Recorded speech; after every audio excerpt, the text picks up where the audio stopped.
Hello friends, welcome to our channel. गया जहाँ हम फिर से आपके लिए न्यू वीडियो ला चुके हैं और ये है रेलवे के मैथ्स क्वेश्चंस। और मैं इसको ट्रिक के साथ आपको सॉल्व करना बताऊंगा। इसको ट्रिक के साथ कैसे सॉल्व करना है। पहला क्वेश्चन ये आपका क्लास 5-6 का है, बहुत आसानी से आपको प्रैक्टिस होगा, हर जगह पे ये दिखता है। तो चलिए आगे बढ़ते हैं। पहले सारे ब्रैकेट्स को सॉल्व करिए। पहले 49 डिवाइडेड बाई, ऐसे ही छोड़ देंगे, ब्रैकेट्स को सॉल्व करना चालू कीजिए। पहला है 12 डिवाइडेड बाई, दूसरा ब्रैकेट सॉल्व करेंगे तो बहुत ईजी वाला है 6। ये अगर आपको जो आंसर जल्दी देगा मैं उसका नाम सामने लूँगा कमेंट पे। फिर डिवाइडेड बाई है, पहले इधर डिवाइड करेंगे तो 2 आएगा। फिर डिवाइडेड बाई 20 माइनस 18, 2 मतलब 1 होगा। फिर प्लस 6 दिया हुआ है, तो ये सब ब्रैकेट सब बंद जो था वो सब खुल जाएगा। उसके बाद 49 से डिवाइड हो जाएगा 7, तो आंसर आ जाएगा आपका 7।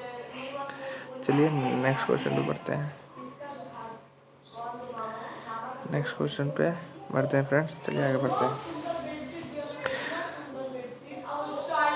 13 प्राकृतिक नंबर का इसका आंसर बहुत इजी से मैं आपको बता दे रहा हूँ। इसका आंसर होगा आपका 13 ही होगा, क्योंकि 13 लास्ट में भी 13 ही पूछा है। 11 अंतिम नंबर का।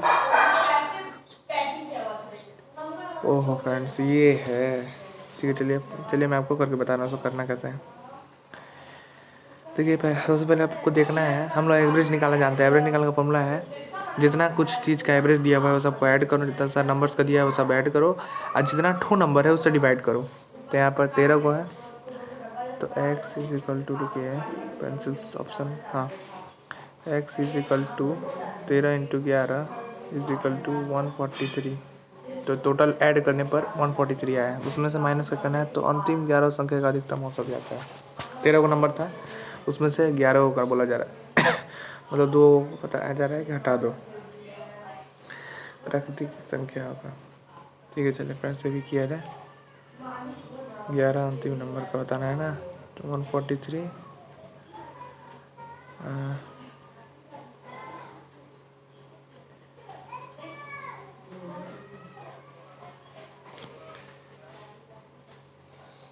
143 क्या ऐड करने पर आएगा।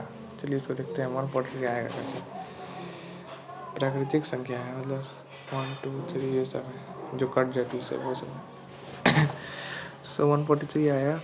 उसमें से माइनस करेंगे अगर हम 2x 143 माइनस 2x बाई 13 नहीं, ये नहीं होगा फ्रेंड। तो 143 प्लस 2 कर देंगे, 145 बाई 11 हो जाएगा। ठीक है, ये माइनस हो रहा है ना, तो 141 बाई 11 माइनस हो रहा है ना फ्रेंड्स, इसलिए 145 1/11 होगा, क्योंकि वहाँ माइनस था। ठीक है ना फ्रेंड्स, तो चलिए आगे बढ़ते हैं। ये 141/11। अभी देखिए ये क्वेश्चन दिख नहीं रहा है, तो मैं दूसरे इसको सिलेक्ट कर रहा हूँ, उसको अलग कर दे रहा हूँ, दूसरा चुन ले रहा हूँ।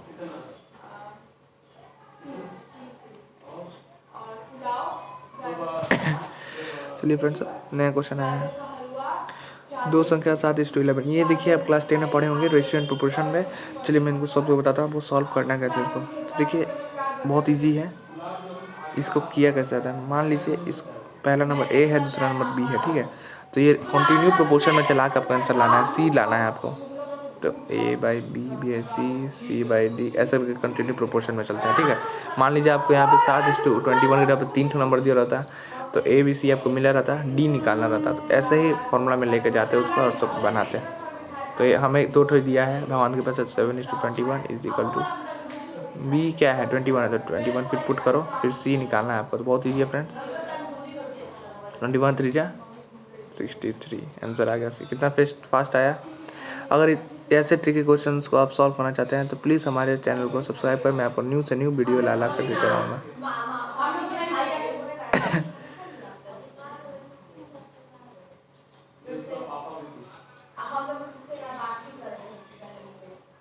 सबसे बड़ी संख्या ज्ञात कीजिए जो 200 और 320 को समान रूप से भागा दिया जा सके। समान रूप से सबसे बड़ी संख्या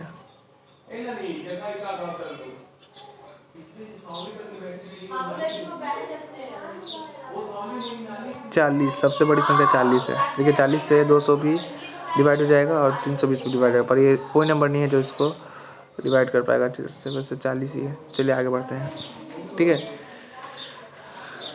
तो 1,720 की धनराशि 1.5 वर्षों में सरल ब्याज पे 82 हो जाती है। देखिए फ्रेंड्स, इसमें आपको पहले रेट ऑफ इंटरेस्ट निकालना है। क्वेश्चन आप पढ़ लीजिए, क्वेश्चन ध्यान से पढ़ लीजिए। चलिए रेट ऑफ इंटरेस्ट निकाला जाए। रेट ऑफ इंटरेस्ट तो 700, ये गंदा हो गया। सबसे पहले आपको रेट ऑफ इंटरेस्ट निकालना। तो रेट ऑफ इंटरेस्ट का फॉर्मूला क्या है फ्रेंड्स, देखिए I इंटू 100, और I कैसे निकलता है, तो अमाउंट माइनस पी। अमाउंट कितना दिया हुआ है 82, टोटल इतना पैसा हो गया है और 720 रुपये था, तो कितना पैसा बढ़ा है, तो ये I होता है कितना पैसा बढ़ा है, ठीक है।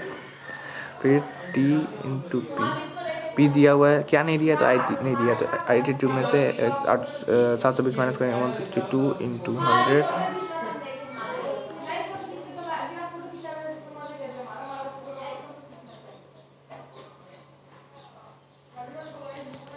टी कितना है 1.5 वर्ष।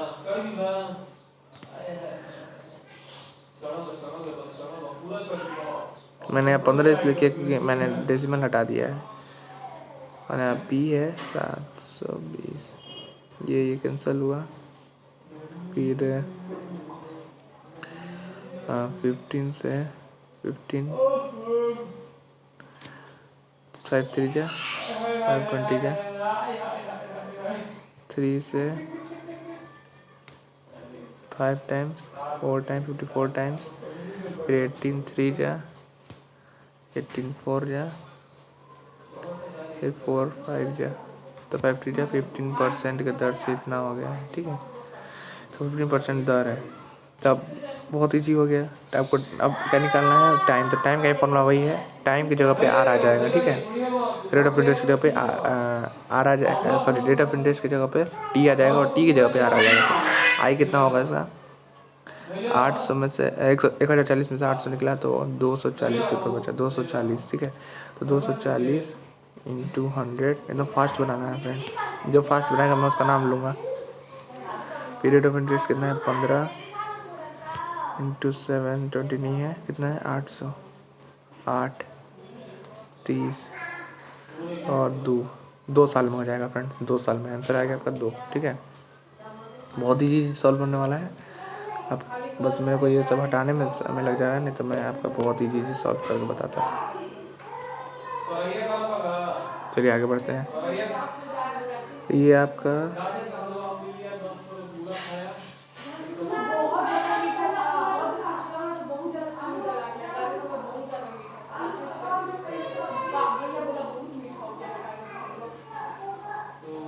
चलिए अब ये क्वेश्चन पे आ जाए। चलिए नेक्स्ट क्वेश्चन पे आया जाए। इसको सॉल्व करने का इजी तरीका है, निम्न व्यंजक इकाई बताएं। इसका बहुत इजी फॉर्मूला है फ्रेंड, सबका यूनिट डिजिट पे जाइए और उन सबको इंटू कर दीजिए। 6 9 जा 54 यूनिट डिजिट इसमें आपको क्या ध्यान देना है, यूनिट डिजिट पे। ऐसे 54 54 1 जा 54 54 2 जा 108 1080 जा 0 आंसर होगा, 1080 जा 0। वीडियो क्यों बना रहे हो? सबका इकाई जो पूछता है उसी पे ध्यान देना है। तो यहाँ पे इकाई अंक सारा इंटू कर दीजिए, और जो सबसे पीछे वाला इकाई जो आंसर आएगा उसका यूनिट डिजिट देखना है। तो यहाँ पे आंसर आ रहा है 0, तो मैं 0 है। कैसा है 0, तो देखिए फ्रेंड मैं आपको करके बता दे रहा हूँ कैसा है। इसका 9 6 जा 54 हुआ, 54 1 जा 54 54 2 जा 108, और उसका लास्ट में क्या है 0, आंसर क्या आएगा 0। पी रुपया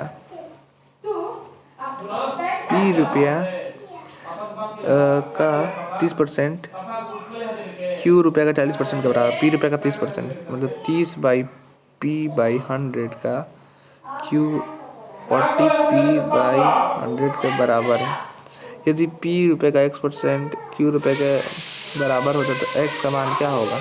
पहले तो पी का क्यू रुपये के बराबर है, ठीक है। तो 100 से 100 कैंसिल हुआ, फिर यहाँ से ये कैंसिल हुआ, तो p इज इक्वल टू 4 और q इज इक्वल टू 3, ठीक है। तो x का मान पूछा जा रहा था, p का x% q रुपये के बराबर है। p का 30%, मान लीजिए p 100 रुपया है तो उसका 30% मतलब उसका 30 रुपया इसका 40% के बराबर है। तो ये देखिए, जब परसेंटेज का फॉर्मूला है ना, परसेंटेज जब ये आए तो इसका मैं एक ईजी ट्रिक बता दे रहा हूँ, ठीक है। सबसे ईजी ट्रिक, बहुत तेज़ी से बताऊँगा, ठीक है। चलिए ध्यान दीजिएगा, ध्यान सुनिएगा। पी का 30%, मान लीजिए 100, पहले सबसे पहले तो 100 मानिए और किसी एक को चुनिए जिसको परसेंटेज स्टार्ट करना है, परसेंटेज लगाना। 100 मानिए पहले। मान लीजिए पी का 100% 100 रुपया है, तो उसका 30% कितना होगा, 30 रुपया। तो क्यू के 40% 30 रुपया होगा, क्योंकि क्या बोल रहा है, उसका 30%, पी का मैंने मान लिया 100% 100 रुपया है, तो उसका 30% 30 रुपया होगा। तो क्यू के 40% के बराबर, तो क्यू का 40% निकाला जाएगा तो 40/100। तो ये यहाँ से कैंसिल हुआ, यहाँ से कैंसिल हुआ, 4 से 25 टाइम्स गया, 75 रुपया क्यू है, क्यू 75 रुपया है। तो क्यू के रुपये के बराबर होता है, तो एक्स का मान होगा 75। बहुत ईजी है, बहुत ईजी था। चलिए फ्रेंड्स, आज के लिए बस इतना ही। अब नेक्स्ट